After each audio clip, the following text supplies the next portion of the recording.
bienvenue. Devant moi se trouve une OnePlus Pad 3. Et aujourd'hui, je vais vous montrer comment passer par le processus de configuration de cette tablette.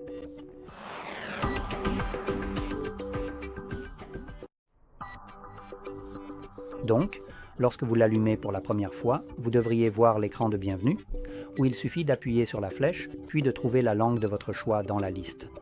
Il y a maintenant beaucoup plus d'options, vous pouvez simplement faire défiler vers le bas. Pour moi, la bonne langue a déjà été sélectionnée, donc je vais simplement appuyer sur Suivant dans ce cas. Ensuite, nous pouvons choisir une région. En ce qui concerne la région, je recommande de choisir une région de l'Union européenne, comme par exemple la Pologne, l'Allemagne ou une autre, car en matière de droits des consommateurs, l'Union européenne offre de meilleures garanties. Et supposément, si vous choisissez par exemple l'une de ces régions spécifiques et qu'ils adoptent une loi particulièrement favorable aux consommateurs, ce qui arrive très souvent, eh bien, si votre région est définie sur cette région-là, alors votre appareil serait censé se conformer pleinement à toutes ces lois et réglementations locales. Par exemple, si l'on prend en considération quelque chose comme Apple, si vous choisissez que votre iPhone se trouve dans l'UE, ils devront ouvrir la boutique ou le système pour que vous puissiez avoir accès à des boutiques alternatives. Actuellement, l'Union européenne est en train de taper sur Apple à ce sujet, et ils réagissent en gros en se débattant et en criant comme un sale gosse turbulent que seule une mère pourrait aimer. Et ils pètent des amendes parce qu'ils essayent de refuser de le faire. Mais au final, ils devront ouvrir iOS aux boutiques alternatives, ce qui vous permettra d'obtenir de meilleurs prix sur les applications, puisque ces boutiques proposeront aussi des applications, mais qui ne viendront pas d'Apple. Et évidemment, Apple ne se conformera à cela qu'au sein de l'UE, donc les États-Unis seront un peu lésés et n'auront pas cette option là-bas. Donc le mieux, c'est de choisir l'UE. Dans tous les cas, à partir d'ici, une fois que vous avez sélectionné votre région, vous pouvez passer à la page suivante et nous pouvons consulter les informations légales comme, pas sélectionner, mais lire. Donc, l'accord d'utilisateur et la politique de confidentialité. Vous pouvez appuyer sur le texte bleu, voir les détails, et cela vous affichera l'intégralité, de l'accord utilisateur et de la politique de confidentialité. Mais si vous êtes comme pratiquement tout le monde, vous ne lirez probablement jamais un seul mot de tout ça, et c'est tout à fait normal. Je vais simplement passer à la page suivante. Ici, nous pouvons configurer l'appareil en utilisant un autre appareil qui permet la connexion à un compte Google, et cela vous permettrait en gros de transférer tout ce que Google stocke sur le cloud vers cet appareil. Pratiquement toutes les données et informations, c'est-à-dire par exemple les applications que vous avez téléchargées, tant qu'elles peuvent être retéléchargées uniquement depuis le Play Store, vos contacts, messages, etc., à condition que vous utilisiez par exemple Messages de Google pour envoyer ces messages. Évidemment, si cela se trouve en dehors du cloud Google et qu'ils ne peuvent pas récupérer les données, ils ne les synchroniseront pas. Donc, si vous téléchargez des applications depuis des sources tierces comme votre navigateur, ces applications ne seront pas transférées. De plus, vous n'avez pas besoin de transférer de données, du moins pas avec cette méthode, car il existe de meilleures options comme l'application ClonePhone qui est fournie par défaut avec l'appareil. Et je crois qu'elle apparaît également pendant le processus de configuration. Sinon, je vais vous montrer de quoi je parle à la fin. Nous devons donc nous connecter ensuite au Wi-Fi.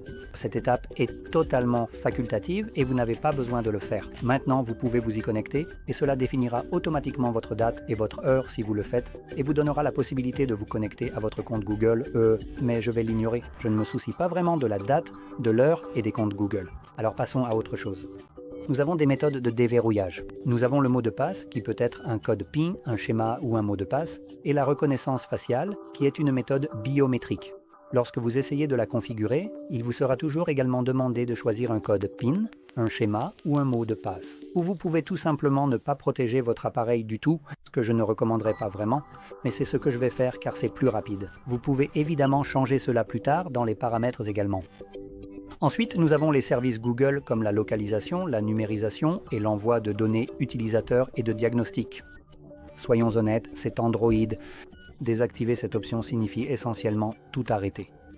Je verrais plutôt cela comme une demande générale de votre part à Google, et Google vous crache au visage en disant « nous allons faire ce que nous allons faire ». S'il l'avait voulu, évidemment, cette plateforme aurait été open source et on aurait pu tout voir, mais nous ne pouvons pas pour une raison. De plus, des entreprises comme Google sont impliquées dans des recours collectifs et des poursuites antitrust pour une raison. et ce n'est pas parce qu'elles sont extrêmement dignes de confiance. Donc, si vous tenez vraiment à votre vie privée, essayez peut-être quelque chose comme Lineage OS ou un système similaire qui vous offre réellement l'ouverture du code source et vous savez que votre appareil est protégé et sécurisé, contrairement à celui-ci.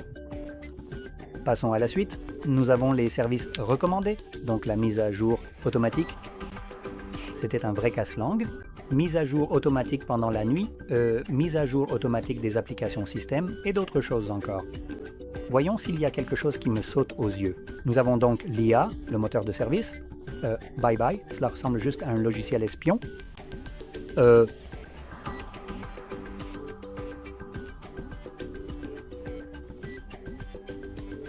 Ouais, je ne vois rien qui soit quelque chose que je recommanderais vraiment de désactiver et qui modifierait simplement la façon dont l'appareil fonctionne.